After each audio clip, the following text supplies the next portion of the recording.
Shalom. First and foremost, I would like to give all praises, honor, and glory to Yahweh, Bahashem, Yahweh Shai, Bahashem, Rakakwadash. Double honors to the apostles and elders of Great Millstone, who do rule well and teach this truth with all honesty and sincerity.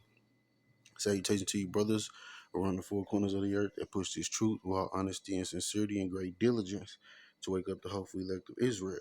Double shalom to you, Akim, that come looking like the heathen, but you are in fact of the stock of Israel, and you hold near and dear this truth, and follow the laws, statutes, and commandments to the best of your abilities, wherever you may be scattered.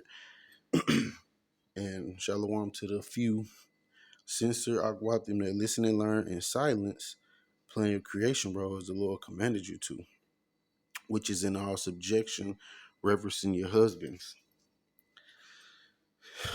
Here we have a video, why women are so fed up with men walking away. Hey,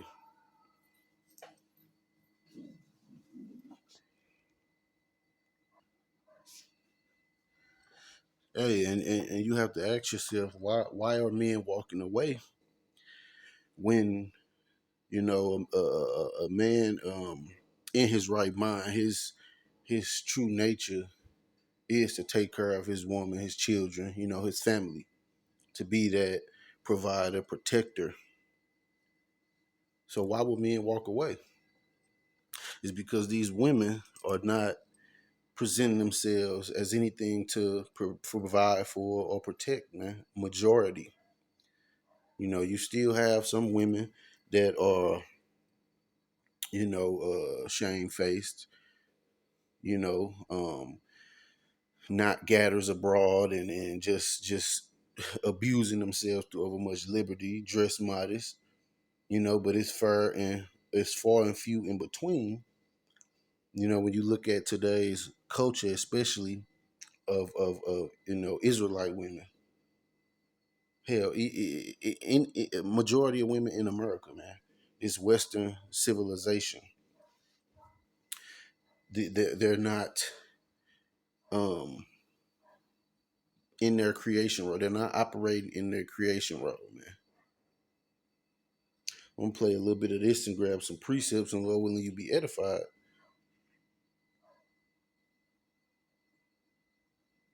I don't get dating.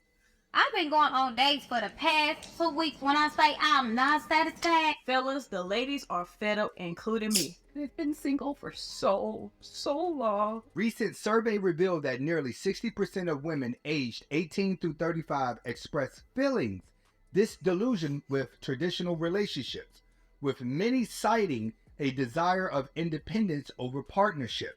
This shift has contributed to the rise of MGTOW, men going their own way movement, highlighting a growing divide in the modern dating dynamics. In today's video, women are going to be expressing their frustration with modern day men who are choosing not to date, and most of them really just want a one-night stand. But we're going to get to the bottom of this. I don't want to hold you. Go ahead and hit that like button. Definitely share the video. Yeah, but I ain't gonna play the whole thing. But this is a common occurrence in the dating world. And first of all, the Lord didn't create you women to date around, man. You're supposed to find you a husband and get yourself somewhere and sit down, have some children, and have a family, and belong to somewhere. See, these countries that adopt this liberation of the woman, and the woman is all in the streets and ripping and running, being busybodies. It creates chaos, man. It creates chaos. Um, and ultimately, really, men are seeing that the scriptures are true, man. The word of the Lord is going out, and men are being they're being more wise on who they spend their time with, their money with, you know, um, because a lot of these women, they just here to finesse you, they just here to come up off of you.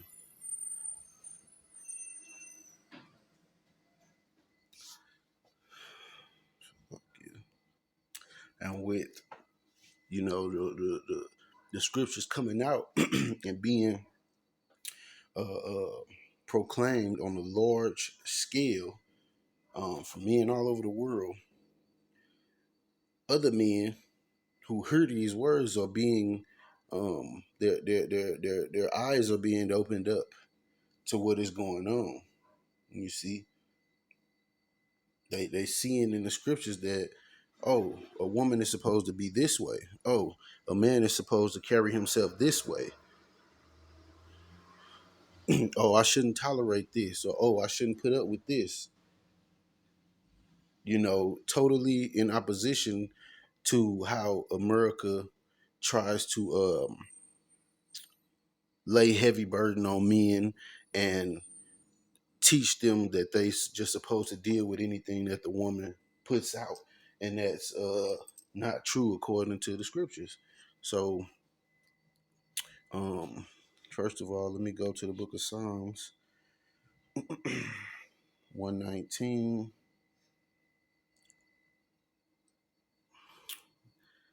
And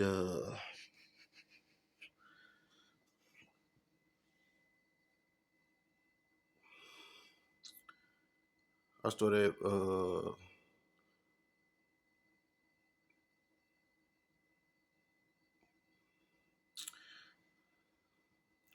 at verse 101. I have refrained my feet from evil, from every evil way, Salakia, that I might keep thy word. I have not departed from thy judgments, for thou hast taught me. How sweet are thy words unto my taste, yea, sweeter than honey to my mouth. Through thy precepts I get understanding. Therefore I hate every false way. And so men are seeing the BS that's out here in the world, man.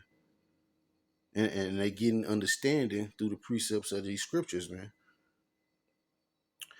Verse 105, thy word is a lamp unto my feet and a light unto my path. You see? So these scriptures are opening up the eyes of men, and hey, some women, it's rare, but you have women that agree with the truth. But this is adding to men saying to hell with these modern day women.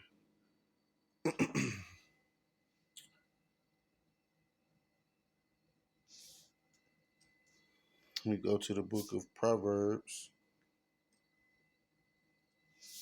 chapter 2.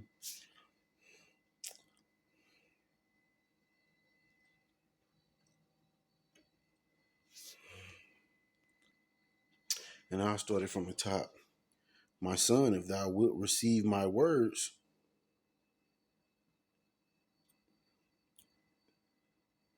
and hide my commandments with thee, so that thou incline thine ear unto wisdom, and apply thine heart to understanding.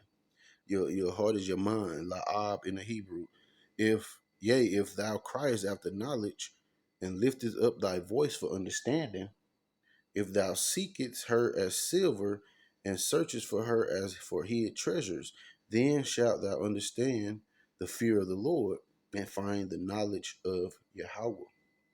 You see, a lot of people, they don't really care about the knowledge of Yahweh, man. When he has given us the blueprint to doing right, man. You see? And that's what you're supposed to be trying to please the Heavenly Father, so that it goes well with you. Verse 6, for the Lord giveth wisdom, out of his mouth cometh knowledge and understanding. He layeth up sound wisdom for the righteous. He is a buckler to them that walk uprightly. He keepeth the paths of judgment, and preserveth the way of his saints. Then shalt thou understand righteousness and judgment and equity, yea, every good path. When wisdom entereth into thine heart, and knowledge is pleasant unto thy soul, discretion shall preserve thee, Understanding shall keep thee. You see? And so men are out here checking other men. No one is checking these women when they other women. This just started recently. You seeing other women checking other women, but they call pick me's, and they they get a bad rap for siding with men or with righteousness. You see, which brings me to another precept. Two actually. This is Proverbs chapter 11, verse 22. As a jewel of gold in a swine's snout, so is a fair woman which is without discretion. You see, and this is what you see today. You see a lot of fair women. You see a lot of, pretty women, that is pleasant to the eye, but you see they have no discretion, man. All these women, well, majority of women out here have an OnlyFans where they do all type of explicit acts in exchange for monetary payment. Whoredom, prostitution, and they wonder why nobody is checking for them besides the simps that they don't want, or the men who don't have understanding, or undesirable men. You see, these women have no discretion. It's really a shame. Just like somebody who would put a fucking diamond, or sapphire, whatever precious stone, through a pig's nose, or pierce his ear. It's dumb. That's a waste. Putting a precious jewel in a filthy, abominable animal. It's the same with these women who are pleasant to the eye, but their inner person is spoiled and is rotten, having no discretion. Anybody in the world can see your butt cheeks and nipples, and expect to have people to treat you as if you are a modest woman. No, it don't work like that. You can't be a thief and expect people not to treat you like a thief. But that shows you just how reprobate these people are in the mind, man. How void of judgment they are. Through, man. Through.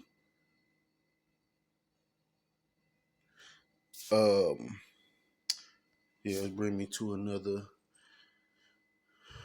precept that I was thinking on. And like I said, you always have men checking other men, but you don't have women checking other women when they do wrong. They congratulate it, they clap, and they applaud. For women doing things that are against their nature. Like committing adultery. They applaud that.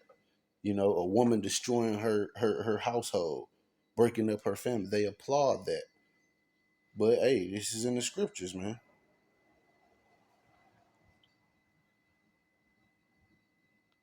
I believe it's the 47th chapter.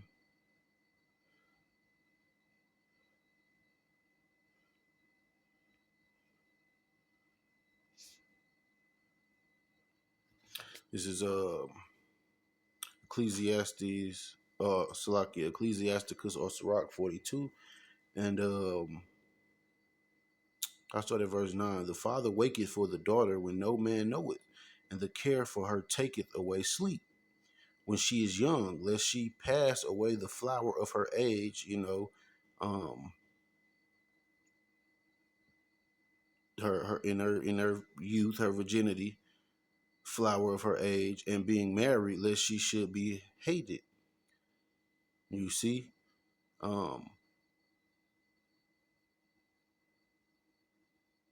in her virginity, lest she should be defiled and gotten with child in her father's house. Now, how often does that happen? You know, a man's daughter is having sex in his house under his roof, or still living with him with their parents. They out here, getting it in. That's actually a shame, you know, to the father, man, because your daughter is not supposed to be pregnant under your roof. She's supposed to be with her husband. And having a husband, lest she should misbehave herself, and when she is married, lest she should be barren. Keep a sure watch over a shameless daughter, lest she make thee a laughing stock to thine enemies. Hey, and Esau is laughing at the current situation of our women. You know, they think they independent and think that they doing something. Really, he's setting them up to be the prey, man. And laughing at them. Because he know what's about to happen. The shit is about to hit the fan. And these women who felt that they were can do bad all by themselves, well, you gonna find out you can do worse by yourself. You see? When there's no one to care or give a damn about you, you're gonna see. And Isaiah 4:1 is gonna kick in. These women not gonna care about, oh, I have a woman. No, they're gonna be running and trying to join themselves to who has the knowledge and who the Lord is showing a favor to, which would be the man of the Lord, man. And verse 11, and a byword in the city, and a reproach among the people, and make thee ashamed before the multitude. Right? Nobody, no man wants his daughter to be called a harlot or a whore out here in the streets, man. That's a bad look. And Esau has this place set up to where women don't think whoredom is whoredom. They don't think prostitution is prostitution. They don't think being a whore is what they do in their everyday life, jumping ride to ride, as the elder Malcolm from the Chicago camp called it, riding the cock carousel. That's what they do, and it's a shame unto us and unto yourselves, man, whether you know it or not.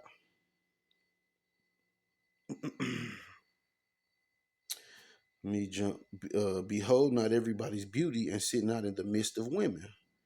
For from garments cometh a moth, and from women wickedness. That's all they do is sit around and talk about dumb shit, being messy, busybodies in other people's business. Scripture says you're not supposed to do that. Meddle not in the affairs of another man, roughly paraphrasing, but that's all women do. You see? Better is the churlishness of a man than a courteous woman. A woman, I say, which bringeth shame and reproach. You know, nobody want no friendly woman, man.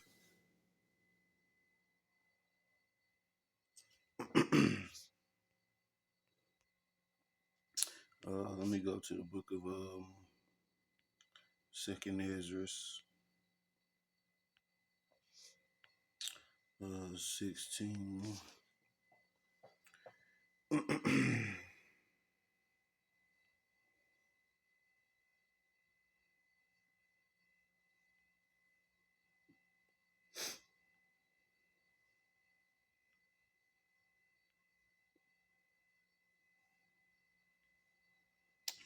And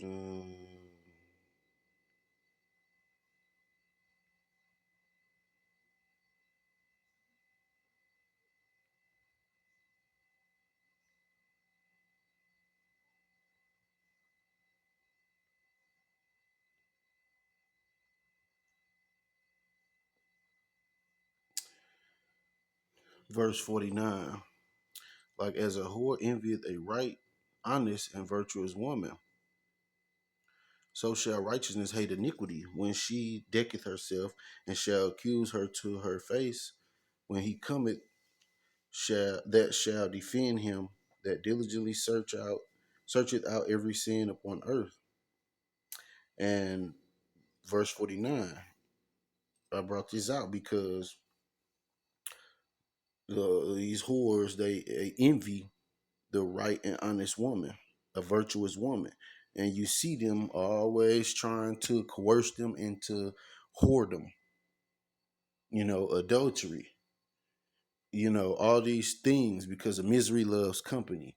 You see, you don't have a lot of women checking women to be um, in the right vibration in their creation role, and it starts with the older women. That whole feminism movement came in the 60s, and the women just pushed other women to leave their creation role, so to speak. Get a career. Don't worry about keeping up your house and being supportive of your man. You go out and be the man. You can go out and get put yourself in the man's position. Well, look what happened. They all complaining now because you want chivalry and you want independence. It don't work like that.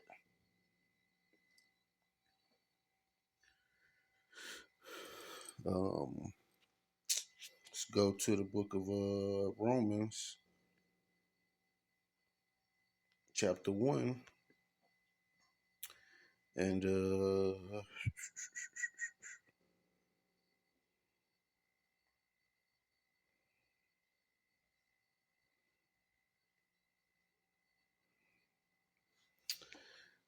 verse 25. Who changed the truth of Yahweh into a lie, and worship and serve the creature more than the Creator, who is blessed forever. Amen. For this cause Yahweh gave them up unto vile affections. For even their women did change the natural use into that which is against nature. And what's against nature? Being with the man, being the keeper of the house. I mean, Salakia, what is in their nature? What is the nature, the natural use of a woman? To be a man's helpmeet, to bring forth this man's children into the world through your womb, because the man plants the seed. Just as a farmer plants the seed in the ground, the man plants the seed and it grows and produce fruit or veggies or whatever. That's the natural use of a woman, to be a man's helpmeet, to help him bring forth children, help him multiply, to be keepers of the house, man, to be modest. You see, now the harlots have a lot, you know, but in this society, everyone wants to be a harlot, but don't want the treatment of a harlot. It don't work like that.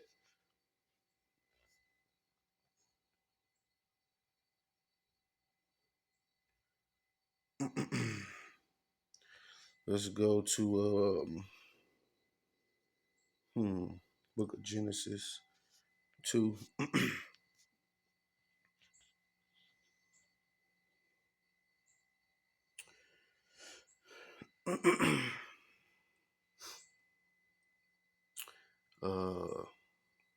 In verse 18, and the Lord Yahweh said, it is not good that the man should be alone. I will make him an helpmeet for him. And out of the ground the Lord Yahweh formed every beast of the field and every fowl of the air, and brought them unto Adam to see what he would call them.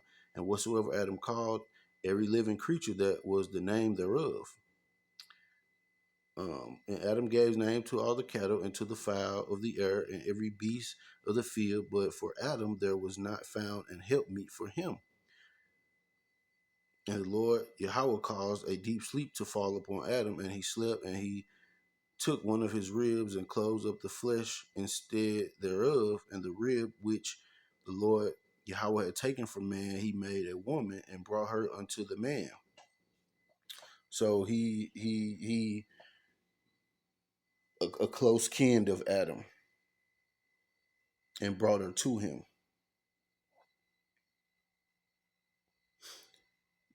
And Adam said, "This is now bone of my bone and flesh of my flesh. She shall be called woman because she was taken out of man. And woman means to serve man. Therefore shall a man leave his father and his mother and shall cleave unto his wife, and they shall be one flesh." You see? So Eve belonged to Adam. And that's the order, how the Heavenly Father set it up, man. The chain of command goes Yahweh, Yahweh Shai, the man, the woman, children. Simple. These women spend so much time trying to prove and trying to show that they don't need a man. Well, guess what? That that's what you was created for, the man. That's just like you know creating a creating a amusement park. Well, if nobody's going to it, nobody's enjoying, nobody is attending this, it was for nothing. It was useless. Same as a woman that's not operating in her creation role. Not because she hasn't found someone or whatever, but those who choose to uh, um, run away from their creation role and live these alternative lifestyles just to complain about it later. They think that man is here to serve the woman. That's just not how it is. It's not how it is. Let's go to the book of Sirach.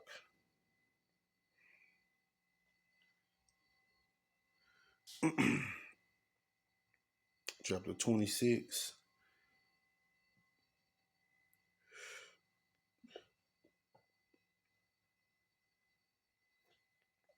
And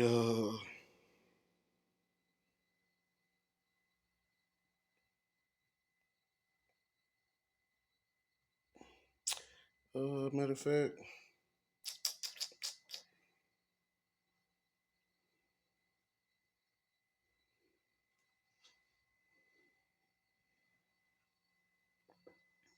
I'll start at verse 6.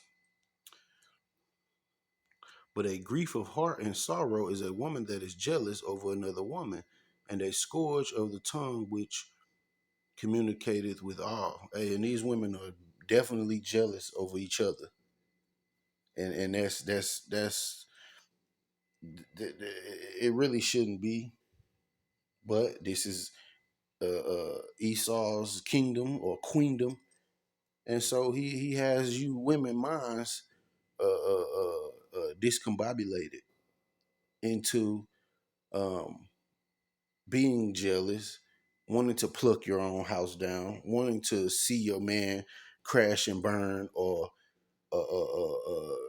pulling his chair from out from under him because you were emotional in your feelings because of what the devil presented to you, and you believe it.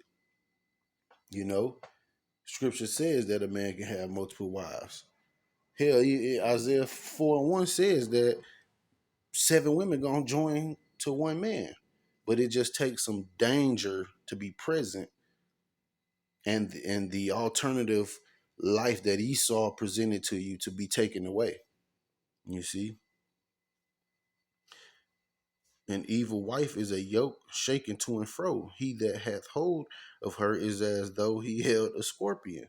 And this is what a lot of women are today, man. They're unpleasant to deal with.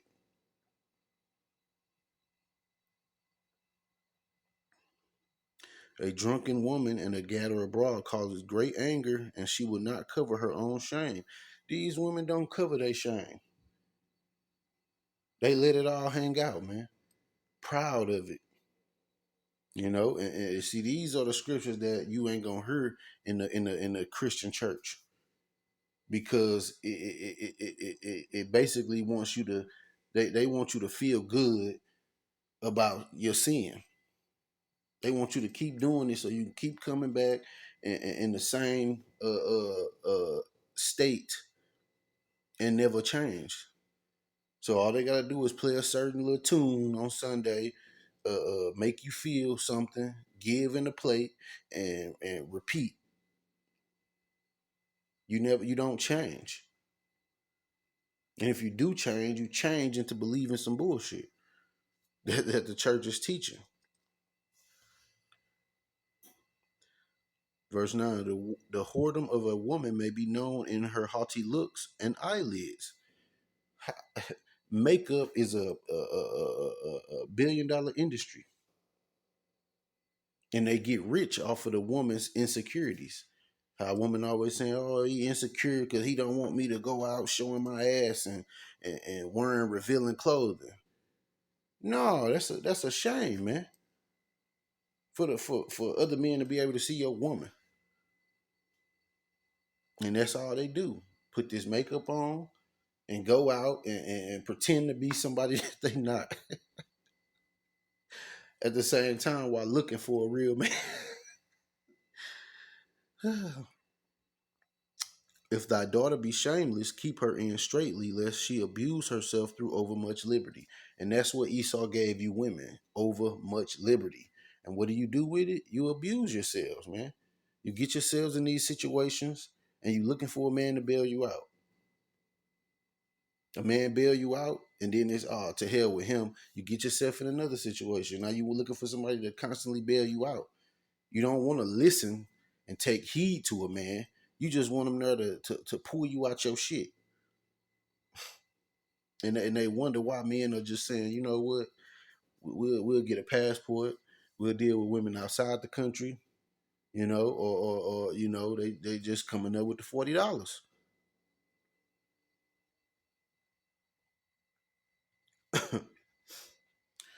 Watch over an impudent eye, and marvel not if she trespass against thee. You see, she will open her mouth as a thirsty traveler when he hath found a fountain, and drink of every water near her. By every hedge will she sit down, and open her quiver against every arrow.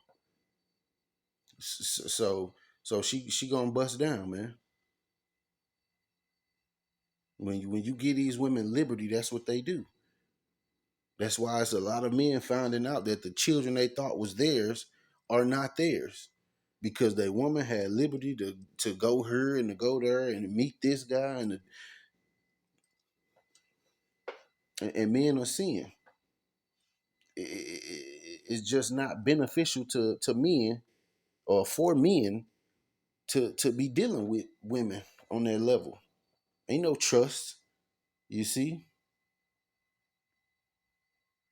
Adultery is right at the tip of they fingertips, man.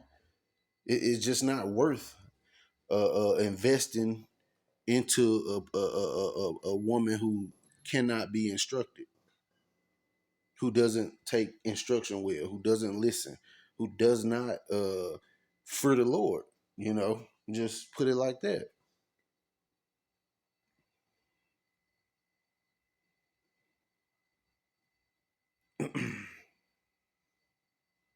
Verse 13, the grace of a wife delighteth her husband, and her discretion will fatten his bones. Man, men love a discreet woman. Everybody don't know about what you're doing.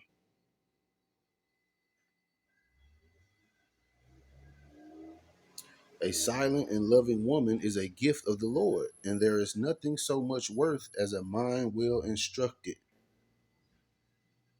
When you talking to a woman and she's picking up what you're putting down, she understands and then operates like that in life. That cannot be valued, man. A shamefaced and faithful woman is a double grace, and her continent mind cannot be valued.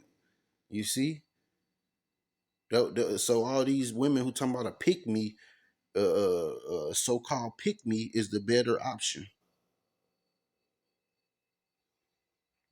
because it's beneficial to that man's peace.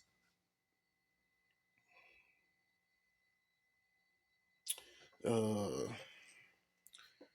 We go down and read one more verse 22. And harlot shall be counted as spittle, but a married woman is a tower against death to her husband. You know, and a lot of these women they're just harlots, man.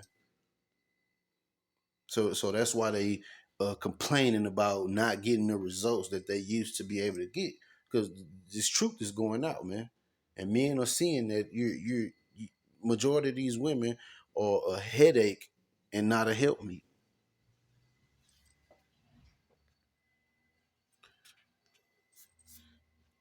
So I go to the book of Proverbs 14:1.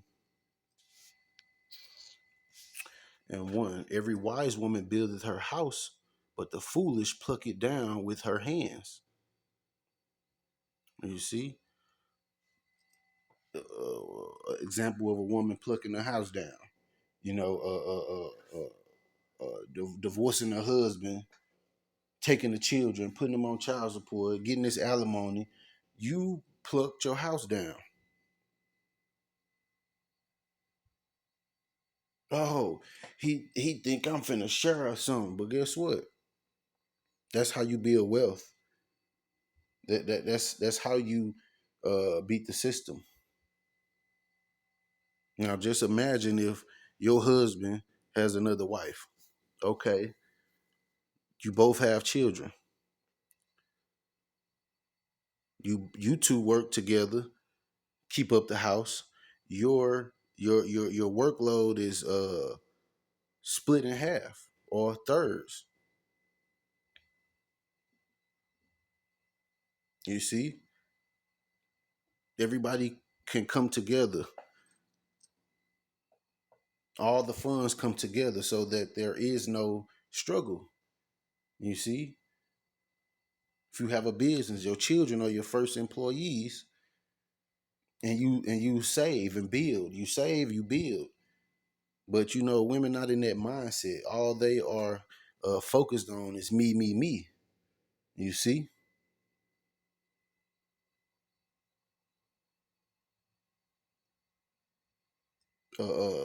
putting a man in the system so that his life is forever changed. It affects the way he can make money, which affects the life of your child. But see, as long as women can get something, not all, but majority, most, as long as they can get something, they feel like they doing something that's beneficial. But you're hurting yourself and your child in the long run. I know that there are men who just don't want to take care of their children and their responsibility, but that's not the majority of who this affects. It's a system in place that a woman can run to in an emotional frenzy and quote unquote get her man in trouble. You know,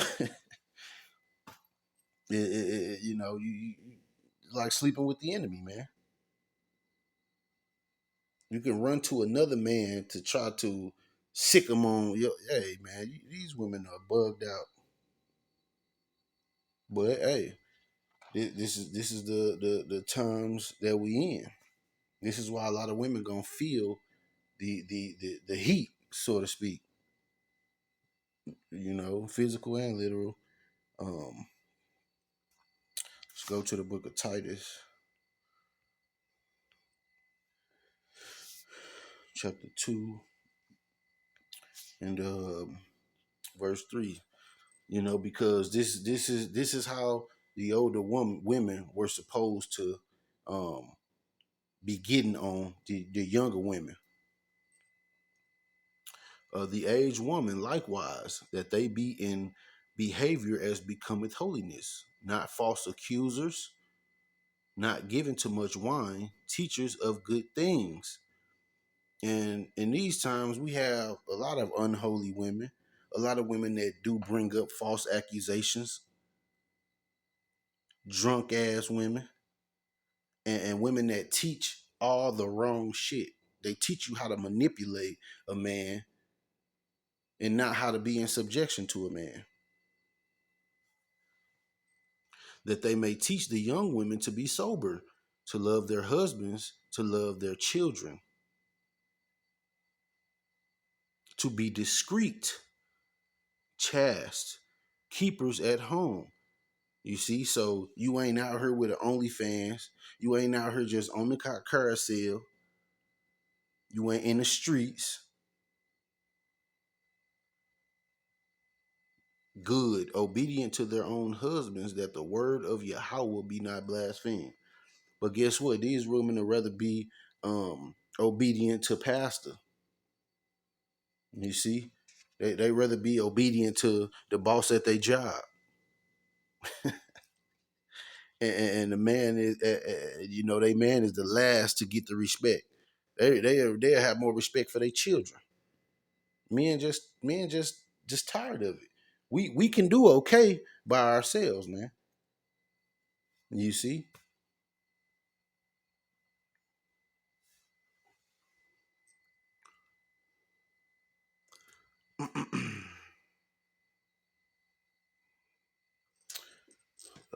Let's go to book of First Timothy, because women did all this wanting to be independent, but guess what? It's going to turn right back around, and your salvation is going to be based on the man that you're joined to. Um,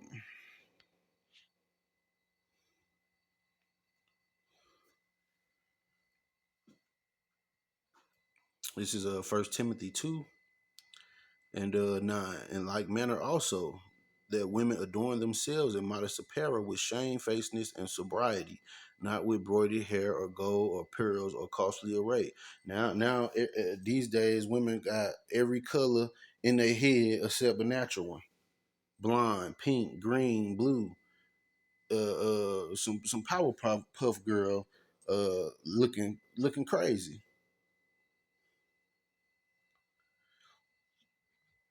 but which becometh women professing godliness with good works. Let the woman learn in silence with all subjection. You don't have women that like to be silent unless they on some sneaky shit. With all subjection, no, they got something to say. And wonder why men just going their own way. But I suffer not a woman to teach, nor to usurp authority over the man, but to be in silence. For Adam was first formed, then Eve. You see? What is taught her? For a woman to wear the pants, for a woman to boss her husband around, for a woman to lead, and they just lead you right into a damn ditch, because you can't properly lead with emotions, man. They are not constant. They're all over the place. You need logic and reason to lead the ship, which is where the man come in. For Adam was first formed, then Eve, and Adam was not deceived, but the woman being deceived was in the transgression. You see? And I seen one post where this Jake woman was saying, I see why I'm supposed to be in subjection to my husband, because the serpent went to Eve. So the devil is going to come and try to get me. You see? And you women just ain't really built to say no to the devil, man. I'm just gonna say it like that. He's gonna come and play on your emotions, man. Just as Esau Edom has done with the laws and the social norms that are being put into this society, man. Catering to a woman's emotions instead of doing what makes sense, because they want total chaos. You see? Notwithstanding, she shall be saved in childbearing if they continue in faith and charity and holiness with sobriety. So why would a woman get saved, or why would she be saved? Not talking about in the church and going to church with a big hat and a tight dress on, paying tithes. We talking about being caught up in the air with the Lord when this destruction comes. Why would she be saved? For childbearing. Everything that majority of them try to say they're not created for down here at this time. But that's why you're gonna be saved. To repopulate the kingdom, man. So I hope this has been an edifying lesson. I'm gonna say Kwam Yasharala, Shalom, and the Bible Ball. You women repent, man. The window is closing for your opportunity at salvation.